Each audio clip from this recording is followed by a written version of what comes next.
suaranya Raka udah makin gemetar aja. Terima kasih. Oke, terima kasih ya. Sukses ya. Terima kasih Pak. Pak Ganjar silahkan gantian saya mewawancari Pak Ganjar. Boleh berikan tepuk tangan dong sekali lagi teman-teman buat Pak Ganjar Pranowo. Pas banget ya. Oke, Pak teman-teman, Pak Anies tadi udah selesai jadi pembicara, sekarang giliran Pak Ganjar. Ini beliau Pak Ganjar lagi berbicara di depan, cuman untuk kursinya kita lihat dari belakang udah banyak yang kosong, ditinggal pergi oleh anak muda. Oke, kita ikuti anak-anak muda ini pada kemana. Nah, beliau anak-anak muda ini pada mengikuti Pak Anies Baswedan. Mereka mengikuti Pak Anies Baswedan untuk berfoto-foto. Pak Ganjar lagi bicara di dalam, anak-anak muda keluar nguber-nguber Pak Anies.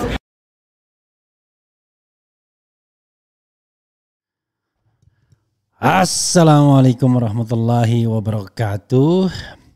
Sobat RH sekalian, jumpa lagi kita di channel di channel yang keren ini, keren cadas.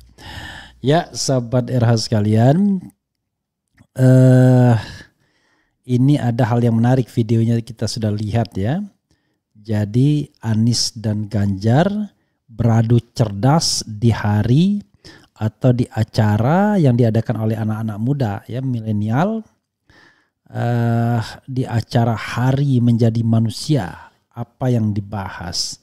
Tapi terlihat ya, Anies mendapatkan kesempatan pertama berbicara, sempat diganggu oleh Ganjar karena ketika Anies belum menyelesaikan sesinya, hampir terakhir Ganjar tiba-tiba muncul, dan itu sudah tentu menarik perhatian orang lain ya.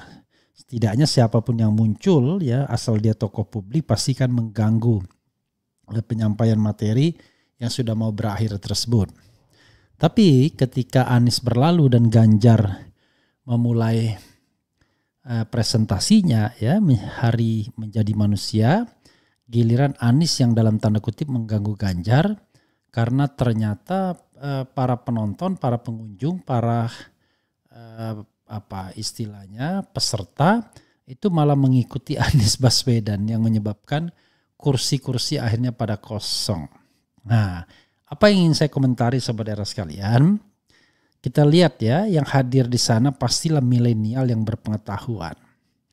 Sudah pada paham ya, kalau menengah perkotaan, berpendidikan, milenial, ya pilihnya tentu pilih yang punya pengetahuan yang seimbang, atau paling tidak bisa memenuhi dahaga intelektual kaum muda, dan Anies Baswedan lah orangnya. Jadi ini satu keunggulan Anies dibandingkan Ganjar yang tentu tidak bisa dimungkiri. Tapi bukan berarti saya mengatakan Anies pasti menang. Tapi kalau kita melihat bahwa orang pintar itu harus memimpin Indonesia, maka Anies lah orangnya. Tapi kalau sekedar misalnya populer ya, bisa main TikTok ya, kemudian bisa ya katakanlah masuk ke masyarakat kelas bawah karena dianggap merakyat dan lain sebagainya, maka ya mungkin Ganjar jauh lebih berpeluang, karena persepsinya adalah Ganjar didukung oleh katakanlah pemilih-pemilih non perkotaan dengan pendidikan yang agak di bawah. Jadi bukan berarti kemudian Ganjar lebih dicintai orang miskin atau orang terbelakang. Permasalahannya sobat era sekalian, kita ini tidak memiliki yang namanya kecerdasan di dalam memilih. Jadi masih tipis yang namanya smart voter, memilih dengan alasan yang sangat akuntabel itu masih sedikit. Jadi biasanya memilih dengan alasan emosional, dan yang paling gampang adalah seperti identifikasi yang pernah dikatakan Jokowi. Jokowi adalah kita ya. Jadi menunjukkan bahwa sederhana, kemudian merakyat dan lain sebagainya. yang ternyata tidak bisa juga menyelesaikan persoalan bangsa ya. Jadi Anda tidak bisa menyelesaikan persoalan bangsa karena hanya karena Anda dipersepsi merakyat atau pura-pura merakyat ya. Anda bisa menyelesaikan persoalan bangsa karena kalau Anda memiliki kapasitas. Nah, kapasitas itulah yang kadang-kadang luput dalam penilaian banyak pemilih di Indonesia, dan mudah-mudahan 2024 tidak ya.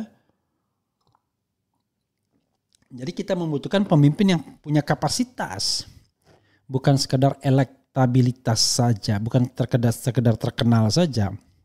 Terkenal tapi setelah itu bodoh, nggak bisa apa-apa ya, berat juga ya. Oke, coba lihat nih, Ganjar Anies saling berbisik di acara Hari Menjadi Manusia. Apa yang dibahas, apa yang ditawarkan? Coba kita baca ini ya. Inilah.com Kendari ya. Momen keakraban. Nah, terlihat ya bedanya. Kalau Anies gundul setelah naik haji, kalau Ganjar nggak mau gundul dia. Kita lihat ya. Kalau Anies mau gundul, Ganjar nggak mau gundul ya. Itu artinya apa? Ya, dalam perspektif religi, Ganjar nggak paham tuh kalau menjadi haji gundul itu justru sunnah. Itu yang disarankan Rasulullah ya. Jadi barangkali dia masih berpikir soal bagus dan jelek ya. Momen keakraban dua bakal calon presiden, Ganjar Pranowo dan Anies Baswedan, mencuat dari acara Hari Menjadi Manusia di Kuncit ya, Kuningan City, Jakarta Selatan. Tak hanya berbincang, Ganjar dan Anies pun sempat terlihat saling berbisik yang menuai keingintahuan peserta acara dan awak media yang hadir di lokasi. Ganjar sendiri mengklaim aksinya berbicara sambil berbisik dan Anies tak membahas soal politik. Namun kata dia hanya mengingatkan untuk saling menjaga kesehatan. Kita sama-sama harus jaga kesehatan, itu saja kata Ganjar saat ditemui awak media. Ganjar menegaskan dirinya tidak membicarakan politik dengan Anies sebab Ganjar menyebut dirinya dan Anies diundang dalam acara yang berfokus pada kesehatan mental, bukan diskusi politik. Ya, kesehatan mental kalau mereka bukan capres atau calon presiden ya nggak mungkin lah diundang. Kita harus paham itu. Kecuali kalian buka acara obrolan politik, tadi obrolannya mental health gitu ya ungkapnya. Sebelumnya Ganjar dan Anies sempat berfoto bersama di hadapan awak media dalam acara Hari Menjadi Manusia di Kuningan City, Setiabudi, Jakarta Selatan, Sabtu malam. Anies menyebut Ganjar bukan sosok asing. Kami teman lama, ya dari zaman kuliah, kata Anies. Ya saya yang paham betul ya, Anies dan Ganjar tidak dalam satu frekuensi pertemanannya ya. Kalau Anies itu di Senat Mahasiswa UGM serta HMI ya. Kalau Ganjar di pencinta alam, terutama naik gunung. Jadi berbeda frekuensi sesungguhnya. Tetapi mereka memang berasal dari unitas yang sama, Gajah Mada University, termasuk saya ya. Kemudian, oleh karena itu Anies mengakui keduanya tetap bersahabat kendati sudah mulai berkontestasi menuju pemilihan presiden Pilpres 2024. Saya sering sampaikan yang namanya lawan debat itu teman berpikir. Lawan voli itu teman olahraga, lawan dalam kompetisi politik pemilu itu adalah teman dalam demokrasi. Jadi biasa saja ini sebuah kegiatan untuk memberikan manfaat yang besar kepada masyarakat, ujar Anies memaparkan. Ya benar ya, asal tidak main curang. Kalau main curang ya itu sama aja tidak mendidik namanya. Kita menghormati lawan bertanding kita atau teman berkompetisi kita sepanjang itu dilakukan dengan cara jujur dan adil. Tapi kalau misalnya dalam pertandingan sepak bola ada kecurangan, ya tentu pihak lawan tidak akan pernah terima kalau dia kalah. Jadi menang dan kalah itu harus dengan jujur dan adil. Nah, untuk jujur dan adil itu syaratnya banyak. Tidak hanya tergantung atau bergantung pada peserta pemilu itu sendiri, tetapi bergantung dan tergantung juga kepada instrumen atau institusi lain, termasuk Presiden Jokowi, institusi kepresidenan, TNI, Polri, BIN, kemudian ASN, ya semuanya, apalagi KPU, Bawaslu, DKPP, itu semuanya menanam saham yang tidak kecil bagi pemilu yang jujur dan adil. Kalau kita pengen pemilu itu jujur dan adil. Tapi kalau kita pengen pemilu itu sembarangan, ya sudahlah. Gitu ya. Oh ya, saya belum membahas kenapa tiba-tiba kok anak muda ini lebih tertarik dengan Anies Baswedan. Ya sederhana saja.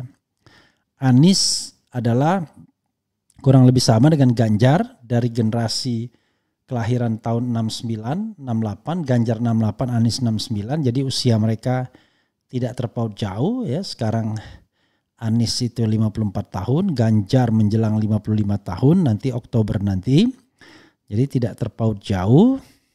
Dan tentu saja para milenial ini ingin tahu konsep mereka tentang menjadi manusia itu seperti apa. Jadi ya ini pertanyaan-pertanyaan atau katakanlah tema yang menggugah kemampuan untuk berabstraksi. Jadi ini jagonya Anies Baswedan pasti. Anda gak akan menang berdebat dengan Anies Baswedan dengan dua hal. Satu, dia memiliki latar belakang pendidikan yang lebih baik, ya. Kedua, dia memiliki kemampuan berargumentasi juga baik. Jadi ilmu debat, retorikanya baik, kemudian latar belakang keilmuan dan pendidikannya juga baik. Jadi dia punya dua keunggulan itu. Ganjar juga punya kemampuan retorika, tetapi tentu dia kalau di sisi pendidikan dan kemampuan literasi barangkali masih di bawah Anies ya. Ganjar tidak pernah merasakan pendidikan luar negeri misalnya. Bukan berarti saya mengatakan pendidikan luar negeri itu lebih baik. Tidak. Soalnya sederhana saja. Pendidikan luar negeri itu memberikan kita lebih banyak waktu untuk membaca dan menulis. Dibandingkan pendidikan dalam negeri yang kadang-kadang capai sambil nyambi kerja. Kalau Ganjar bisa sambil nyambi anggota DPR tiba-tiba jadi master. Kalau Anies kan tidak. Dia master dan PhD-nya memang benar-benar dalam proses belajar di mana in person dia hadir di dalam proses pendidikan di Amerika Serikat dan nggak mungkin diwakil-wakilkan atau misalnya tugas dibuatin dan lain sebagainya karena pendidikan di sana tentu akan berbeda dengan pendidikan kebanyakan kita yang kadang-kadang masih mentoleransi tadi orang-orang tertentu itu bisa mendapatkan gelar S2 dan S3 sambil menjadi pejabat publik. Nah ini yang mengherankan ya, karena mereka mampu bayar. Sementara dosen sungguhan tidak mampu S2 dan S3 gara-gara mereka harus struggle for life ya untuk hidup. Jadi kadang-kadang lucu, ada anggota DPR, entah kapan mengajarnya tiba-tiba diangkat jadi guru besar, ada pejabat publik, kapan mengajarnya tiba-tiba diangkat menjadi profesor, nah, itu yang kadang-kadang memprihatinkan kita semua. Sobat semuanya nanti akan kita lihat ya selanjutnya, tapi saya tidak mendapatkan informasi apakah Prabowo diundang atau tidak. Atau mungkin para milenial ini menganggap Prabowo selesai karena jauh sekali dengan katakanlah makom mereka, usia mereka ya. Wassalamualaikum warahmatullahi wabarakatuh. Ciao.